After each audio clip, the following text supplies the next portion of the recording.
Hello दोस्तों, स्वागत है आपका हमारे चैनल सक्सेस विथ मी में।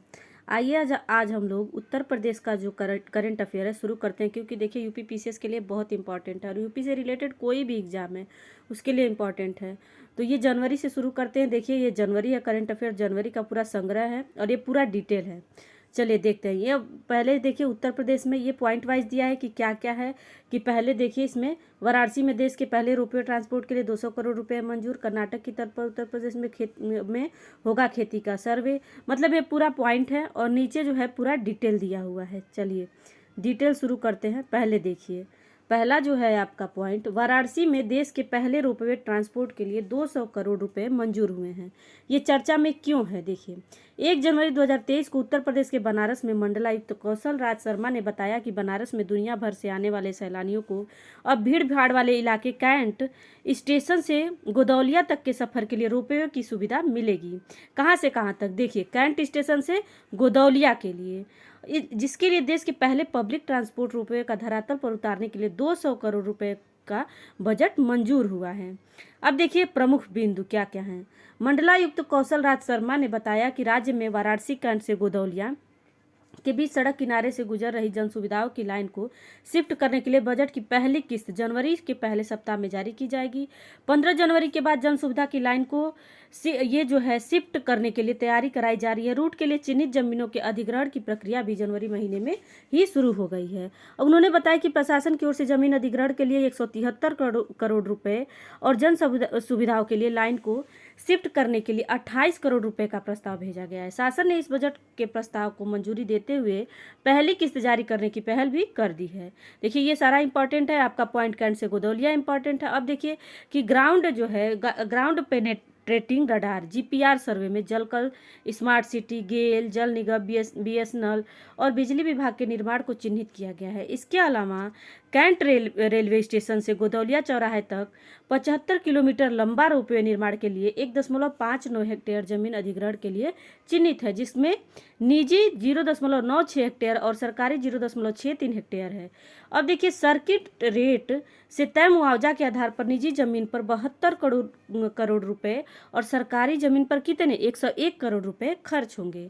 मंडलायुक्त ने बताया कि कैंट भारत माता मंदिर, बेसेंट थियोसोफिकल सोसाइटी, रथ यात्रा, गिरजाघर और गोदौलिया चौराहे पर स्टेशन और 30 टावर बनाए जाने हैं। उन्होंने बताया कि रोपवे परियोजना के अंतर्गत प्रदेश में मार्च में है रोपवे का काम शुरू हो जाएगा। मार्च में शुरू हो जाएगा।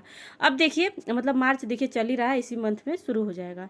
कर्नाटक की तर्ज पर अब उत्तर प्रदेश में होगी खेती का सर्वे।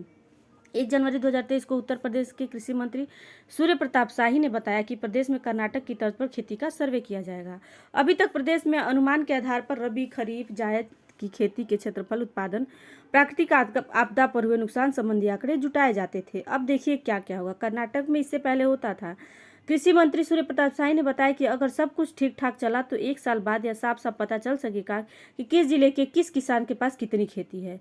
रबी, खरीफ, जायद में उसने कितने रकबे में क्या बोया, कितना उत्पादन हुआ, इन सबका आप सटीक आंकड़ा मिलेंगे। इनका ये डिजिटलीकरण भी होगा। विदित है कि अभी तक कृषि और राजस्व विभाग द्वारा जिला स्तर पर अनुमान पर आधारित प्रदेश की खेती बाड़ी के आंकड़े जुटाए जाते थे। जो राजस्व विभाग कहता था उसी के हिसाब से होता था। अब जो है सरकार ये जो है कर्नाटक के तर्ज पर खुद सर्वे उत्तर प्रदेश सरकार करवाएगी।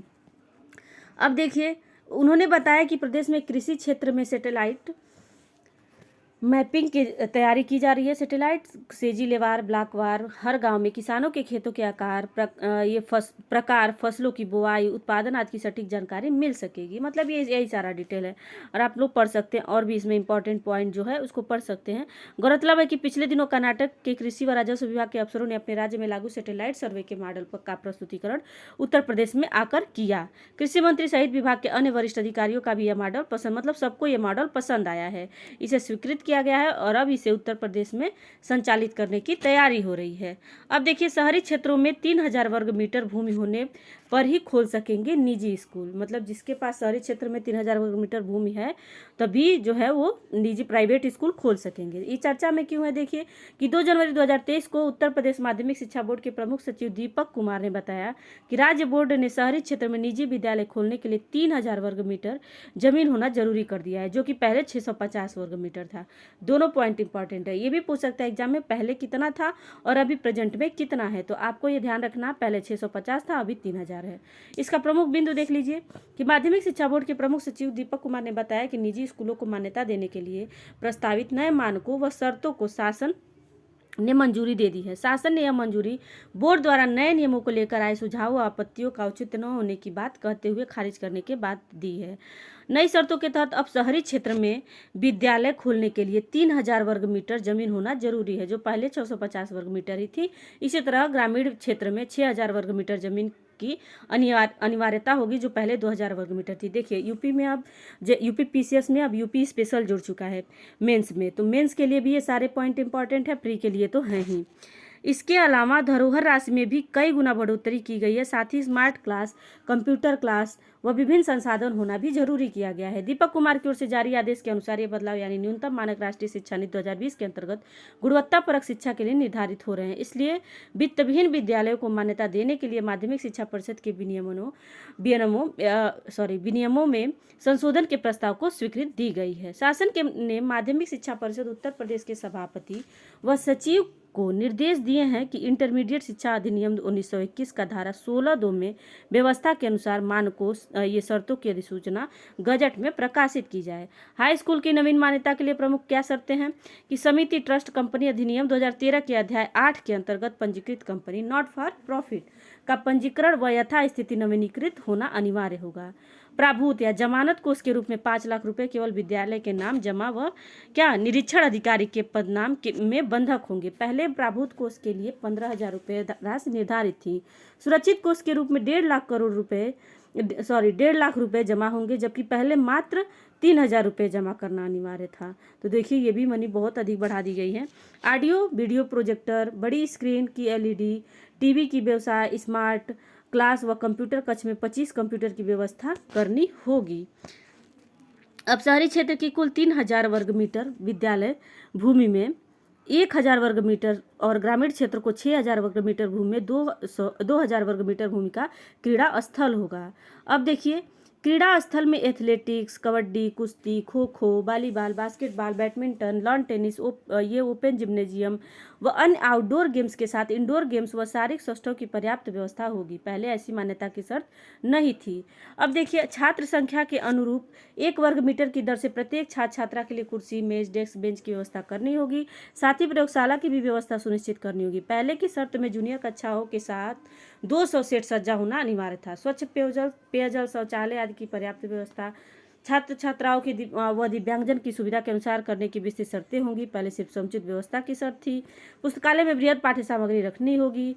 संस्था में शिक्षकों कर्मचारियों की उपस्थिति के लिए बायोमेट्रिक मशीन भी होना जरूरी है। CCTV camera, DVR, high speed internet connection, wifi सब जो है विद्यालय की वेबसाइट होना जरूरी है। साथ में विद्यालय भवन सुरक्षा मानकों पर निर्मित हो और विद्युत सौर ऊर्जा के साथ रेन वाटर हार्वेस्टिंग व जल मल निकासी की व्यवस्था करनी होगी। ये देखिए ये कितना अच्छा व्यवस्था है अगर यूपी में ऐसा होता है तो।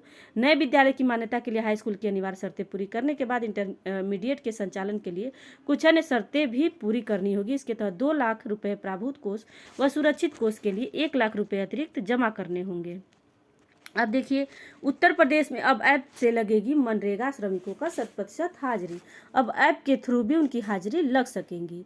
चर्चा में क्यों है कि 2 जनवरी 2023 को उत्तर प्रदेश के उप मुख्यमंत्री केशव प्रसाद मौर्य ने बताया कि राज्य में अब मनरेगा के कामों में पारदर्शिता के लिए national mobile monitoring system app से 100% हाजिरी लगाने की व्यवस्था की जा रही है।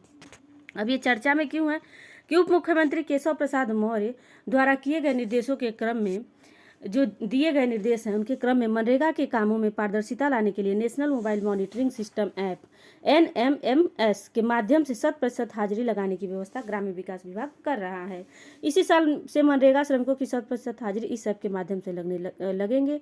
इसके लिए ग्राम्य विकास आयुक्त GS प्रियदर्शी ने सभी जिलाधिकारियों व जिला कार्यक्रम समन्वयक को दिशा निर्देश दिए हैं।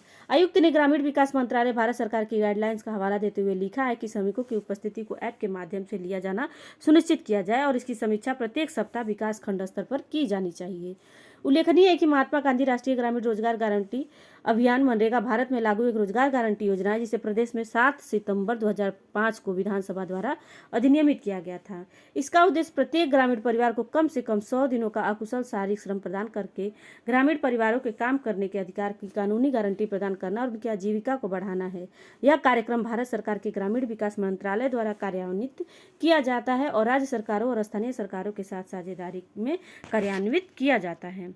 अब देखिए, मुख्यमंत्री ने यूपीपीएससी की नई वेबसाइट का शुभारंभ किया। ये तो बहुत ही इंपॉर्टेंट है, इसका डिटेल आप लोग देख लीजिए। 3 जनवरी 2023 को उत्तर प्रदेश के मुख्यमंत्री योगी आदित्यनाथ ने लखनऊ में यूपीपीएससी की नई वेबसाइट का शुभारंभ किया है। नई वेबसाइट युवाओं के लिए उपयोगी होगी, इसके साथ ही शासन और आयोग में भी बेहतर समन्वय होगा। देखिए इसके विभिन्न प्रमुख क्या क्या हैं। इस मौके पर मुख्यमंत्री योगी आदित्यनाथ ने बताया कि अब उत्तर प्रदेश लोक सेवा आयोग में बार बार विवरण नहीं देना होगा। आयोग ने वन टाइम रजिस्ट्रेशन OTR की व्यवस्था शुरू की है।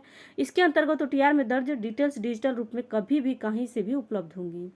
उसके बाद देखिए, इसके अलावा सरकारी नौकरी के अलग अलग नोटिफिकेशन के तहत आवेदन करने के लिए रजिस्ट्रेशन एक ही बार करना होगा तथा OTR में दर्ज जानकारियां भर्ती संस्थानों में डिजिटली सत्यापित होगी, जिससे अभ्यर्थियों को सहूलियत मिलेगी।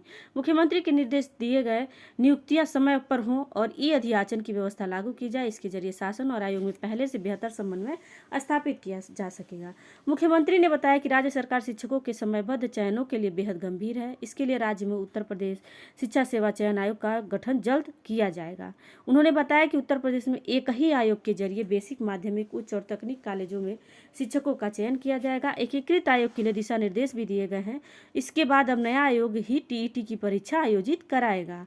अब देखिए, गौशालाओं के लिए बनाया जाएगा सेल्फ सस्टेनेबल मॉडल। देखिए इसमें क्या क्यों चर्चा में है कि 4 जनवरी 2023 को उत्तर प्रदेश के मुख्यमंत्री योगी आदित्यनाथ ने लखनऊ में बृहद गौआश्रय स्थल के संबंध में प्रस्तुतिकरण का अवलोकन किया है और बताया कि गौशाला चलाने के लिए उसकी अर्थव्यवस्था बनाने की आवश्यकता है, इसके लिए सेल्फ सस्टेनेबल मॉडल बनाया जाएगा। प्रमुख बिंदु इसके क्या है कि मुख्यमंत्री योगी आदित्यनाथ ने कहा है कि गौशालाओं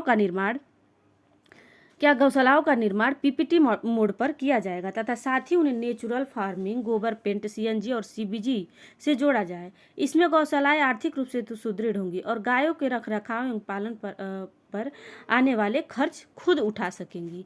गौरतलब है कि मुख्यमंत्री ने समक्ष प्रदेश में 2 से 3 हजार गोवंश धारण की क्षमता वाले आश्रय स्थलों के निर्माण को लेकर प्रस्तुतिकरण दिया है। मुख्यमंत्री ने कहा कि गौशाला संचालन के लिए इच्छुक NGO के साथ MOU करें और उन्हें आवश्यक व्यवस्था उपलब्ध कराएं। योगी आदित्यनाथ ने बताया कि राज्य सरकार पशु संवर्धन संरक्षण के लिए सेवा भाव के साथ साथ सतत प्रयासरत है। गोवंश सहित सभी पशुपालकों के लिए प्रोत्साहन के लिए सरकार द्वारा अनेक योजनाएं संचालित की जा रही हैं तथा पात्र लोगों में इसका लाभ मिलना सुनिश्चित कराया जाना चाहिए। उन्होंने बताया कि राज्य सरकार द्वारा चलाई गई निराश्रित गौ आश्रय स्थल सहभागिता योजना, कुपोषित परिवारों के लिए एक गाय की योजना गौ संरक्षण में काफ़ी प्रभावी है। पूरे प्रदेश में इन तीनों योजनाओं को अभियान चलाकर आगे बढ़ाया जाना चाहिए। उन्होंने बताया कि सहभागिता योजना के तहत निराश्रित गोवंश को पालने वाले किसानों को प्रति गोवंश 900 रुपये मासिक दिए जा रहे हैं। देखिए ये इंपॉर्टेंट है पॉइंट कि कितने रुपए दिए जा रहे हैं प्रति गोवंश पे 900 रुपये मासिक के भी दिए जा रहे हैं। भू सत्यापन के बाद किसानों को उनका भुगतान किया जाए। दुग्ध उत्पादन को बढ़ाने और बेसहारा मवेशियों के नियंत्रण के लिए नस्ल सुधार योजना में तेजी लाई जानी चाहिए। इस योजना के तहत पशुपालक सरकारी पशु अस्पतालों में कृत्रिम गर्भाधान और करवा कर मवेशियों की नस्ल को सुधार करते हैं। इसमें दुग्ध का उत्पादन तो बढ़ेगा, साथ ही मवेशियों की नई नस्ल भी तैयार हो जाएगी। ये सारे इतने इम्पोर्टेंट पॉइंट थे इस आर्टिकल के अंदर। अब बनारस देश को कचरे से कोयला बनाने का प्लांट। अब देखिए बनारस देगा क्या देगा, देश को कचरे से कोयला बनाने का प्लांट। ये भी एक बहुत अच्छा पहल है। अब देखिए 4 जनवरी 2023 को उत्तर प्रदेश के बनारस नगर निगम के अधिशासी अभियंता अजय राम ने बताया कि धर्म संस्कृति के लिए विख्यात बनारस अब देश को कचरे से कोयला बनाने का प्लांट भी देगा। कचरे से कोयला बनाने का पहला प्लांट बनारस में रमना में निर्माणाधीन है। अब देखिए अभियंता अजय राम ने बताया कि बनारस के रमना में प्लांट शुरू होने पर प्रतिदिन 600 टन कचरे में से 200 टन कोयले का उत्पादन हो सकेगा। कचरे से कोयला बनाने वाले यह देश का पहला प्लांट होगा जिसका निर्माण एनटीपीसी की ओर से कराया जा रहा है। प्लांट में कचरे से कोयला बनाया जाएगा। इसका सफल परीक्षण अक्टूबर 2022 में हो चुका है। एनटीपीसी तय मानकों पर प्लांट की एक इकाई का तकनीक परीक्षण कर रहा है। जून माह के अंत तक प्लांट की पहली इकाई शुरू की जाएगी। उत्पादन के बाद कोयले को आसपास के जिले से संबंधित कंपनियों को बेचा जाएगा। वाराणसी में आम दिनों में प्रतिदिन 600 टन तथा खास मौकों पर 800 टन तक का कचरा निकलता है। बड़ी ट्रकों में इसे शहर के बाहर कूड़ा निस्तारण प्लांटों तक पहुंचाया जाता है। उन्होंने बताया कि 30 साल के ट्रायल पर यदि यह प्रोजेक्ट सफल रहा तो अन्य प्रदेशों में भी यह प्लांट लगाया जाएगा। प्लांट निर्माण आगामी 25 साल को ध्यान में रखकर किया जा रहा है। प्लांट की क्षमता 800 टन से अधिक कचरा प्रसंस्करण की होगी। प्लांट को दिसंबर 2023 तक शुरू करने का लक्ष्य है। अब देखिए मऊ की दाक्षायणी पांडे के कार सुरक्षा मॉडल का धमाल। देखिए ये क्या है, मऊ की दाक्षायणी जो पांडे हैं, इनका देखिए 5 जनवरी 2023 को उत्तर प्रदेश के मऊ जिले में गरीब किसान की बेटी दाक्षायणी पांडे जो अभी 17 वर्ष की हैं का चयन उनके कार सुरक्षा मॉडल के आधार पर अमेरिका में कैलिफोर्निया के स्टैनफोर्ड यूनिवर्सिटी में 100% स्कॉलरशिप के साथ हुआ है। इस समय वह 12वीं की पढ़ाई कर रही हैं। उल्लेखनीय है कि दम घुटने के से कार में एक मायूस की मौत की घटना टेलीविजन पर देखने के बाद व्यथित दाक्षायणी पांडे ने कार सुरक्षा को एक मॉडल तैयार किया जिसे देख और सुनकर पूरी दुनिया चकित है। इस मॉडल से प्रभावित होकर स्टैनफोर्ड यूनिवर्सिटी से उन्हें बुलावा मिला। दाक्षायणी पांडे स्कॉलरशिप पर बायो इंजीनियरिंग एवं एंटरप्रेन्योरशिप के लिए सितंबर 2023 में अमेरिका रवाना होंगी। अब देखिए उन्होंने मिशन प्रोटेक्टर, ये देखिए मिशन प्रोटेक्टर कारों के लिए एक सुरक्षा सेटअप बनाया है। यह वाहन में कार्बन डाइऑक्साइड के स्तर के बढ़ने के साथ ही सक्रिय हो जाता है और कार की खिड़की को अंदर ताज़ा हवा की अनुमति देने के लिए रोल करता है। असल में कार अगर चल रही हो और उसके शीशे बंद हो तो उसके अंदर कार्बन डाइऑक्साइड गैस जमा हो जाती है। इसकी वजह से कार में बैठे लोगों की जान खतरे में पड़ जाती है। लेकिन मिशन प्रोटेक्टर की खूबी यह है कि जैसे ही कार में कार्बन डाइऑक्साइड की मात्रा बढ़ेगी यह तुरंत अलर्ट कर देगा और अपने आप कार के शीशे नीचे हो जाएंगे। विदित है कि दाक्षायणी ने पहली बार अपना मॉडल IIT दिल्ली में आयोजित इंडिया 875 नेशनल आइडियाथॉन 2021 में प्रदर्शित किया जिसमें उनका मॉडल प्रथम स्थान पर रहा और वह अपने इस मिशन प्रोटेक्टर को पेटेंट कराएंगी। अब नेक्स्ट देखिए कि उत्तर प्रदेश में वेब सीरीज पर मिलेगी भारी सब्सिडी। इसमें देखिए क्या खासियत है कि 5 जनवरी 2023 को मुख्यमंत्री योगी आदित्य ने मुंबई में बॉलीवुड के फिल्म निर्देशकों और कलाकारों के साथ आयोजित बैठक में कहा कि यूपी सरकार प्रदेश में निर्मित होने वाली वेब सीरीज 50% तक की सब्सिडी और वेब फिल्मों की लागत 25% तक की छूट की दिशा में काम करने जा रही है।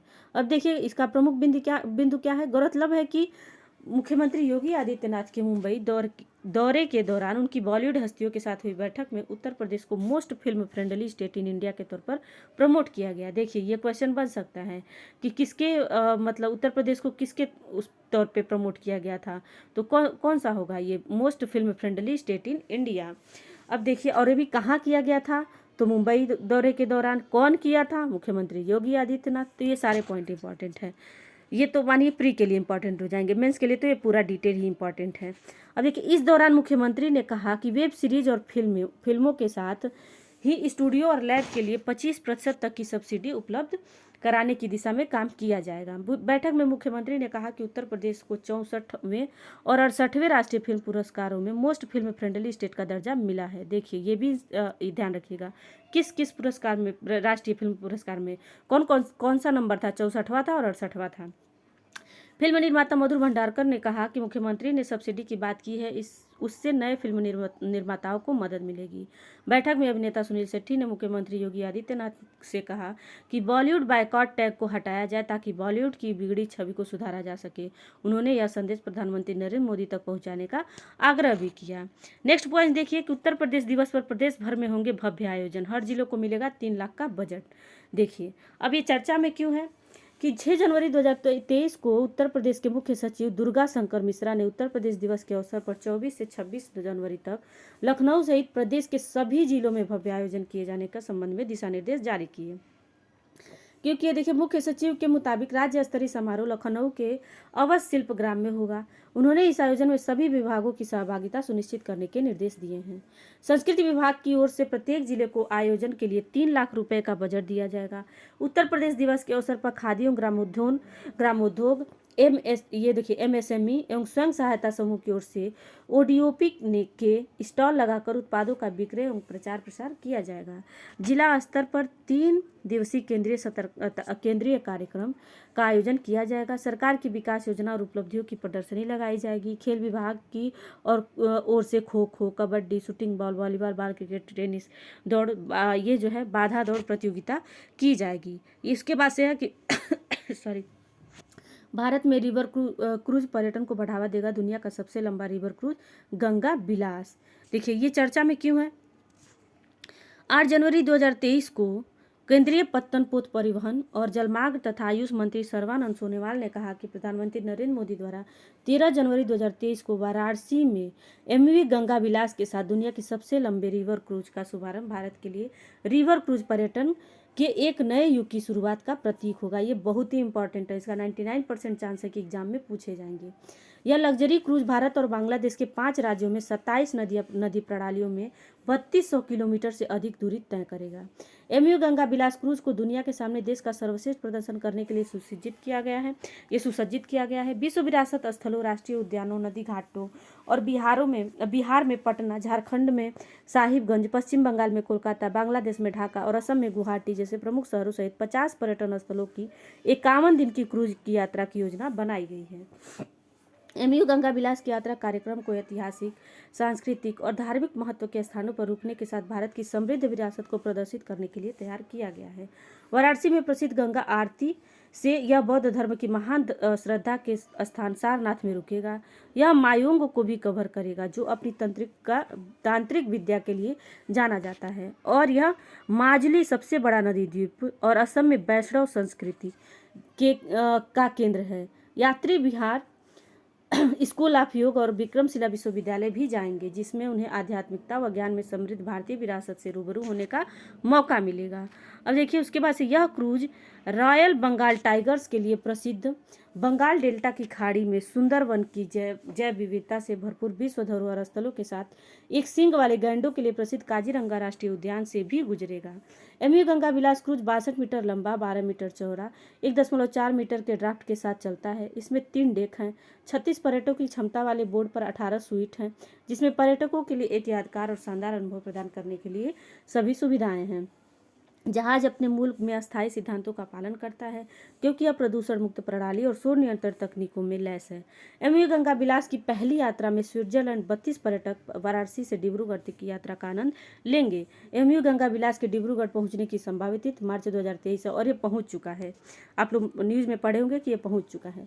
उल्लेखनीय है कि एमयू गंगा विलास क्रूज अपनी तरह की पहली क्रूज सेवा है।